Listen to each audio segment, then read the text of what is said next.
ఇలా చూడండి ఎంత బాగా ఫ్రెష్గా పెట్టారు, ఓపెనింగ్ చేస్తూ ఉన్నారు.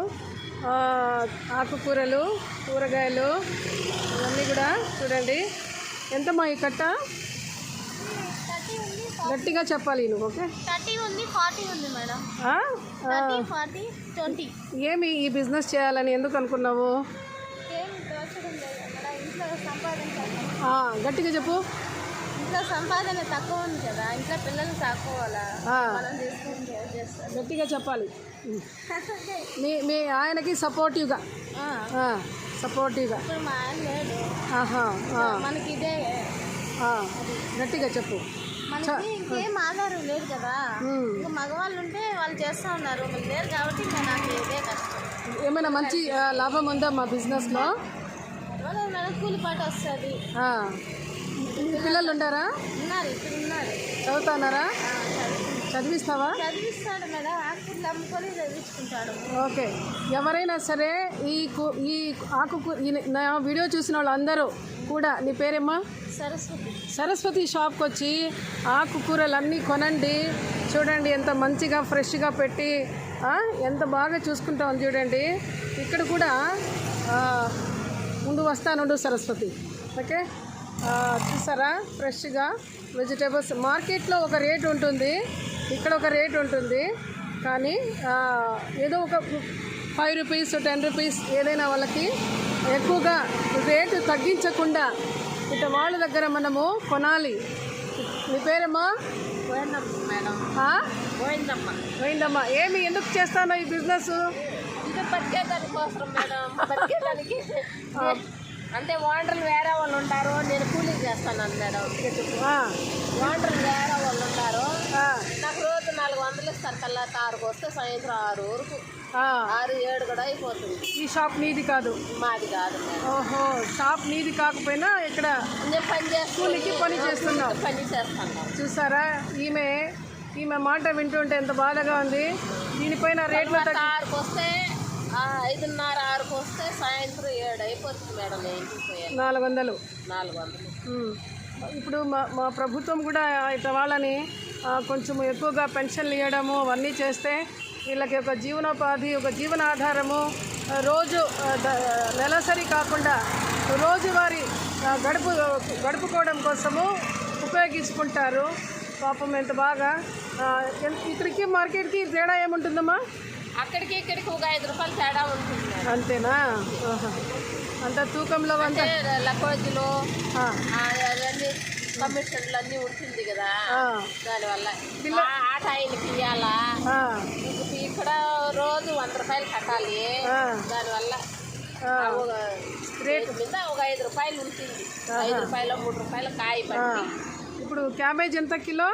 క్యాబేజీ 40 రూపాయలు, 70 రూపాయలు మేడం కిలో. ఫ్రెష్ వెజిటేబుల్స్ రోజు తీసుకెళ్ళి చేసుకుంటే వైటమిన్స్, మినరల్స్ అన్నీ, సాల్ట్ అన్నీ కూడా మాకు, ప్రోటీన్స్ అన్నీ కూడా అవైలబుల్గా ఉంటుంది, లభిస్తుంది. మేము పొందుతాము ఈ వెజిటేబుల్స్ ద్వారా. పిల్లలు ఉన్నారమ్మా? నాకు 2 పిల్లలు మేడం. ఏం చేస్తున్నారు? ఒక అబ్బాయి సిమెంట్ గోడల్లో మూటలు తిప్పుతాడు, సిమెంట్ మూటలు. ఒక అబ్బాయి సిమెంట్ మిషన్లో. ఒక అబ్బాయి కరెంట్ పని చేస్తాడు, ఎలక్ట్రిసిటీ. చదువుకున్నారా పిల్లలు? 12 వరకు చదువుకున్నాడు పెద్ద అబ్బాయి, చిన్న అబ్బాయి 8 వరకు చదువుకున్నాడు. అంతే మేడం. ఎందుకు చదివించలేదు? వాళ్ళు చదువుకోలే మేడం, నేనే కష్టపడి చదివించిన. మా ఆయనకి బాగలేదు, మైండ్ బాగుండదు ఆయన, నేనే కష్టపడి చదివించినాను. వాళ్ళు చదువుకోలేకుండా మా ఆయన అడగలేడు. నేను ఎన్ని రోజులు అడిగి నేను చిత్తూరు పంపిస్తే వాళ్ళు ఏం చేస్తారు, సెంట్రల్ పనికి, ఈ సినిమాకు ఇటు పోయేదానికి తయారైనరు అనేసి వాళ్ళే నేను ఏదో ఒక పని చేసుకొని బతుకుంటాను అని చెప్పేసినారు. ఇంకా అంతా వాళ్ళు పోయి నువ్వు కష్టపడి వాళ్ళకి సపోర్ట్ చేస్తున్నావు. సపోర్ట్ బాగా చేస్తున్నాను మేడం. ఆయన 10 రూపాయలు కూడా సంపాదించలేడు, ఆయన మైండ్ బాగుండదు, ఇంటితో సరి. ఆయనకి మాత్రలు వేలూరులో తీసుకొని మెంటల్ హాస్పిటల్లో మాత్రలు నెలకు 4,000 3,000 అవుతుంది మేడం. అదే మా ఖాళీగా ఉండకూడదు, అంటే ఏదో ఒకటి చెయ్యాలి, సంపాదించాలి. మన బాడీలో శక్తి ఉన్నంత వరకు ఖాళీగా ఉండకుండా ఏదో ఒకటి చేసి పిల్లలకి, హస్బెండ్కి సపోర్టివ్గా ఉండాలి. ప్లస్ నీవు కూడా నీ ఆరోగ్యం గురించి చూసుకోవాలి. ఎందుకంటే ఫ్యూచర్ కోసం, రాబో కాలం కోసము ఇంతో అంత డబ్బు పెట్టుకో. పిల్లల్ని నమ్మద్దు. ఇదిగో కొడుకు పెళ్లి చేసుకుంటే కోడలతో వెళ్ళిపోతాడు. కూతురు చాలా మంది ఉన్నారట, చాలా మంది బాగా చేసుకుంటారు. కూతురు అల్లుడు వాళ్ళు వెళ్ళిపోతారు, మిగిలేది మనమే. కాబట్టి ఆడవాళ్లే కాబట్టి ఆడవాళ్ళు ఎప్పుడే కానీ డబ్బు పెట్టుకోవాలి. వాళ్ళకి ఫ్యూచర్లో ఎంతో అమౌంట్ పెట్టుకోవాలి. నువ్వు కూడా పెట్టుకో. ఇచ్చినంత ఇవ్వు, ఖర్చు పెట్టినంత పెట్టు. నీకోసము రేపు నీకోసం పెట్టుకో. చూస్తారో లేదో తెలియదు. కాబట్టి డిపెండెంట్ కాకూడదు, ఆధారపడకూడదు ఒకళ్ళ మీద. కాబట్టి నా ఒక మెసేజ్ అందరి ఆడవాళ్ళకి, కష్టపడే ఆడవాళ్ళందరికీ అదే చెప్తున్నా. ఆరోగ్యంతో బాగుండాలి, ప్లస్ డబ్బుతో కూడా వాళ్ళు పెట్టుకోవాలి రేపు కోసం. అర్థమైందా? కష్టపడండి, కాళ్ళు చేతుల శక్తి ఉన్నంత వరకు కష్టపడండి.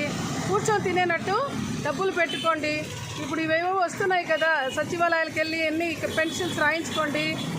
అవన్నీ వినియోగించుకోండి. ప్రభుత్వము ఇచ్చే సహాయ సహకారాలు అందిస్తుంది కదా, అవి ఇవన్నీ పెట్టుకోండి. సరేనా? ఇప్పుడు నేను కూడా నీకు ఏదో నా తరఫున కొంచెము అమౌంట్ ఇస్తాను.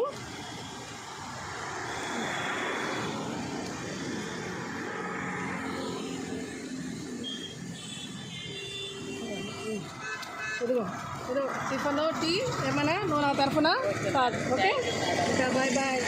ఇంకేం నన్ను థ్యాంక్ యూ సో మచ్. ఉంటానమ్మా. బాయ్.